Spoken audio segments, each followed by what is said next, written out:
tetap pemahaman-pemahaman orang jahiliyah tak eta teh nyana ngabangsakeun ieu teh aya syariat ti Gusti Allah dina kitab Taurat eta aya aturan-aturan model kos kitu ku ayana kitu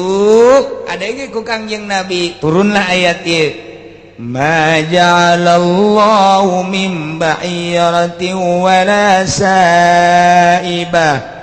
wala wasilatin wala ham bejakeun Muhammad maja'ala teu pernah nyarakeun teu pernah ngajadikeun teu pernah ngainstruksikeun teu pernah nyarakeun ngajadikeun aturan dina agama Gusti Allah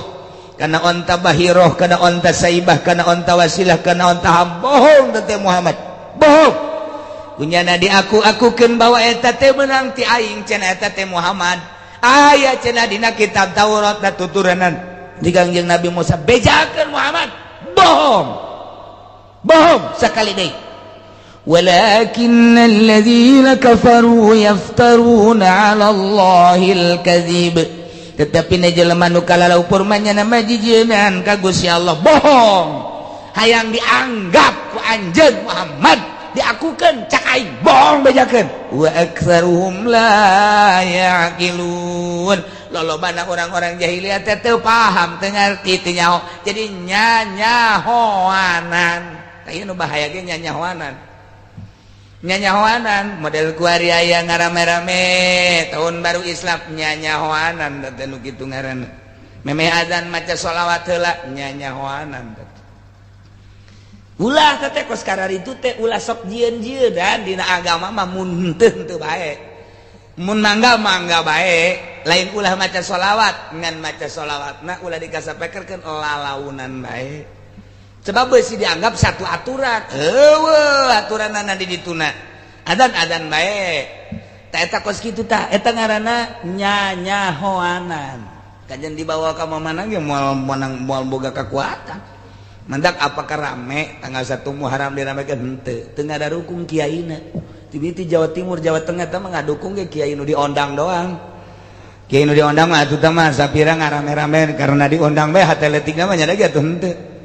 mendak teu rame mana suasana 1 Muharram Jakarta rame sagebrag-gebragan doang waktu si eta bae nu sajeun atuh henteu sebabna isin nu madrasah kitab mah jauh instruksi di luar negeri apa rame atuh henteu ramean kene Asyura engke deuleu coba ge di mana di Irak sebab kematian Sayyidina Husain teh sagedeung deui dina Qurtubi kurang bakal dibaca tanggal 10 Muharram wow jutaan manusia puluhan juta manusia tumplak ka Karbala Iran Irak terutama kadinya Saudi Arabia Yordan Mesir terus Timur Tengah Turki ujianna datang kabeh ka Irak ka Karbala tadinya kematian Sayyidina Husain nu kurang keur dibahas ku hari kematianana di kitab Qurtubi tah eta teh jutaan manusia puluhan juta ratusan juta eta mah rasa cinta terhadap zuriat Kangjeng Nabi urang Kangjeng Nabi Muhammad sallallahu alaihi wasallam bertepatan jeung 10 Muharram coba deuleu engke tanggal 10 Muharram isuk Senin wah luar biasa ayeuna mah ieu kos kikeun dek ramean paling yatim piatu bae eta mah urang nyantun yatim piatu kemudian bari ngomong-ngomong saeutik teh mah yatimna lain ngaramekeun Muharram tanggal 1 Muharram tahun baruna mah teu kudu diramekeun khaliful yahuda keunanya bae nu rame Yahudi jeung Kristen urang mah ulah tahun baru Islam mah teu kudu dirame-rame ngarame-ramekeunana urang mah kusantunan yatim piatu endeuh ge geus kudu kumaha bere abeh terasa tuh ngedak mana suarana eueuh sebab ulama ti baheula teu ngadukung ngan eueuh nu warani ngomongna teh pajar nentang kana ajaran mana aja eueuh nu nitah mantak ulah ngajelaskeun nu sabener-benerna henteu kudu endek santunan yatim piatu teu kudu make make bedug aya anu ngliling bedug tanggal 1 Muharram teh wah terus ieu kata eueuh instruksi deui kumaha atuh ramean naon selain di Bogor bae di mana ge aya sebagian kecil di Bogor ge henteu kabeh hanya mun kecamatan eta bae naon sebabna isineun kiaina ai ngalarang meureun ieu teh besi di jerona alah eta aya santunan ai teu ngalarang eueuh instruksi cara ricing we kabeh ge di mana ge ngan wani ngabahas karena kuari ulah ala kadar nyarita instruksi aya ge doa tahun baru mah pada maghrib di masjid masing-masing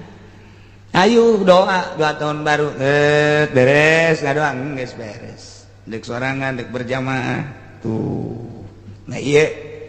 keur carita di zaman jahiliyah nyadiakeun onta jang pangeran bebejana ngabangsakeunana ieu instruksi ti Gusti Allah ta eta teh walakinnal ladzina kafaru yaftaruna 'ala Allahil kadzib jelema-jelema kafir Yahudi kos kitu hanya jijienan ka Gusti Allah bohong teteh di dituna Muhammad wa aktsaruhum la yaqilun lolobana mah teu mampu pengetahuanna teu ngarti bodohnya na teh mantap ka dieu na teh diteruskeun bae ieu mah jakaruhun ieu mah jati dituna ieu mah jati bapa moyang kami modal di urang aya sedekah bumi eta sedekah bumi teh turun temurun bo urang teh cenah ku sawah diberikan nikmatan anu luar biasa yu urang dahar di sawah sedekah bumi eueuh ti dituna ieu jahiliyah ya nu geus kieu jahiliyah tah geus mulai eueuh tapi ku ari mah di urang ya berbarengan jeung eueuhna sawah bae deui terus bae eueuh ya di Yogyakarta mah masih kene di Jogja mah loba jasa mun urang ngobrol-ngobrol teh bangsa sosodakohan pabidahan hanya sebatas ti karuhun hanya sebatas ti nenek moyang hanya sebatas di laut acara laut di sawah acara sawah Yogyakarta teh kos gitu aya cerita kejawena Yogyakarta teh eta teh termasuk naon kitu nu sangat kuat kuari masih kene gitulah urusan baheula ditentang ku Kangjeng Nabi ari eueuh ti Gusti Allah mau ulah sok dijieun-jieun atuh para Yahudi nyana ngabangsakeun bahwa ieu onta nu tadi diserahkeun jang pangeran aya instruksi ti Gusti Allah ieu aya dina kitab Tauratna ketika ditangtangan ku Kangjeng Nabi mana coba buka Tauratna sing belehem eueuh mentak ma ja'alallahu min bahirati wala saibati wala wasilah wala ham teu pernah ngainstruksikeun Gusti Allah ka onta-onta tersebut dipake takarrub jang pangeran pugu pangeranna ge salah teh cek Gusti Allah mendak eta perjalanan Yahudi kos itu perjalanan teu mendasar perjalanan salah luar biasa coba ajak Muhammad ajak coba wa idza qila lahum di mana diucapkeun ka ranjeunna ta'ala ila ma anzalallah wa ila rasul wahai para Yahudi tah masalah nu bener mah ieu instruksi ieu Al-Qur'an diajak ka Gusti Allah diajak ka Rasul melalui Al-Qur'an melalui hukum-hukum ieu nu kieu halal ieu nu kieu haram tah nu kitu mah haram tah nu ieu mah halal anu maneh teh ngahalalkeun nu diharamkeun eta kos kikituan teh eta kos kikituan tah onta jang pangeran onta ieu jang pangeran onta ieu jang pangeran bahiroh saibah wasilah jang pangeran eta teh urusan haram kumaneh dihalalkeun pan cak kamari ge tah cak kamari di ayat kamari ne urusan haram sing hade masalah kitu khabis tadi diceritakeun ku Gusti Allah dina ayat masalah thayyib jeung khabis ieu termasuk kana khabis ulah sok sembarangan ngahalal-halalkeun nu haram yo Muhammad ajak Yahudi diajak melalui Al-Qur'anul Karim mengenal Allah jeung mengenal Rasul ketika diajak pengetahuanana ieu mah haram ieu mah halal ieu mah haram ieu mah halal ieu mah halal ieu mah haram kumaha tah Yahudi teh qalu cek Yahudi hasbuna ma wajadna alaihi abana kami mah geus cukup bae penemuan ti bapa moyang kami ja bapa moyang kami ge baheula teh kos kieu nu mantap kami mah nuturkeun bapa moyang kami bae geus teu percayaeun ka Al-Qur'an kuari mah lain ti bapa moyang deui malah jijieunnan mana kiai milih pamimpin awewe kula mah lain masalah naon ieu kahareupna sing ada haram dina Bukhari tinggali dina kitab Bukhari Kangjeng Nabi nyaritakeun masalah Raja Kisra Kangjeng Nabi eta raja-raja Kisra nyarieun pamimpin anak awewe ibnah awewe mantap cek Kangjeng Nabi bapakna atau bapakna aya kene ngan geus kolot kunaon nu dijieun raja anak awewena cek Kangjeng Nabi la yuflihal qaumu walau amruhum imratan eta ucapan Kangjeng Nabi di Bukhari geus diterjemahkeun ku para mufassir para ahli tafsir hadis haram jatohna nu mentak bacana ge la yuflihal qaum eta teh sejarahna Raja Kisra anu geus kolot sebagian deui manupae nyerahkeun ke pemimpinna ka awewe cak Kangjeng Nabi ko rakyatna daek bae si dipimpin ku awewe la yuflihal qaum walau umuruhum imra'atan haram ta ieu mah beusi aya ustad beusi aya kiai nu kamari milih ka atuh tobat Ikul mah lain lalagaan engke bahaya pasantren maneh pasantren anjeun pondok pasantren majelis salim engke bahaya lantaran aya hama di jero hatena yu urang angkat ieu agama babarengan maksudna ulah aya hamaan kos kitu ke kahareupna bakal aya deui pan meureun nyaho pilkada nyaho pilgub deui eta mah deuk eleh deuk menang nagara urang mah kos kieu bae ngan urang ulah salah ta eta teh mun di bahasan kos leuh jebab poboyang urang ge baheula karet Yahudi eta mah kos kitu mah tolol lain potongan ustad da mah ieu cenah ieu hook sekupi oh sekupi boh lurah boh bupati kajen henteu bae urang kajen teu eueuh pilihan ulah aing daripada engke ku Allah di akhirat di dunia masa kedeung beres urusanana pilkada pilgub pildes geus beres sekupu tinggal sekupu paling kempes tapi di akhirat berlanjut otak didatangkeun ka ditu ka alam itu nu bakal nyaba urang abadal abidin wa amadal amidin pan izin jasa urang lamun dikieukeun masyarakatna aya nu ka sorga ayo ustad ka neraka tad ka mana tad ka mana ieu ayo ka dieu ieu ka sorga mah tad kurang pan kadinya sekupi izin biasa ai kula mah sok ngabayangkeun kitu teh di akhirat aing izin amat lamun tokoh-tokoh kaju santri-santri kiai ka surga aing ka neraka ku gara-gara sekupi ya Allah sekupi Gusti Allah oi kiai ka mana teu kabayangkeun teh ku kiai atut blood dasa teh kiai teu nyaho ka Bukhari baca besi teu nyaho tanyakeun ka aing ka dieu kiai coba mana kitab Bukharina halaman sabaraha coba kumaha dongengna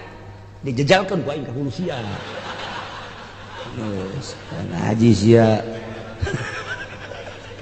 dijejalkeun ku aing tanyakeun heula atuh ieu mah kahareupna sing ada nu geus eta tobatan henteu hasud teu dengki salah sia ieu agama urang rusak geus hayu tobatan tanu kamari teh tobatan kumaha beuleum sakupina teu kuat cenah kiai neraka sia jual sarua ulah deui teh geus tobatan ka hareup ulah salah jasa masyaallah jelas jasa eta mah unggal hadis jelas jasa deuleu terjemahana inggis amat urang unggal poe maca hadis maca Quran tapi ketika pagedrug jeung nafsu teu bisa sakikituna bae ya Allah ya Rabbi lah cenah teh mah kiai mah eleh bae dek modar henteu aing mah teu ngarasa eleh saeutik-eutik acan ja urusan kos kitu mah sanajan sasaga di negara urang mah dipandu kudu di luhur kitu bae ngan ulah salah-salah teuing doang ketika aya anu boga berorientasi ka ditu da boga pamaksudan nu bagus atuh pamaksudan nu bagusna didukung ku aing adapun eleh jeung menang urusan Allah ngan aing teu salah di hareupeun Allah kayak di sidang ayo cek maju siap pilgub pernah terjadi milih mana yang benar emang geus kanyahoan benerna geus opat mata nyana ngomong ka kaula hiji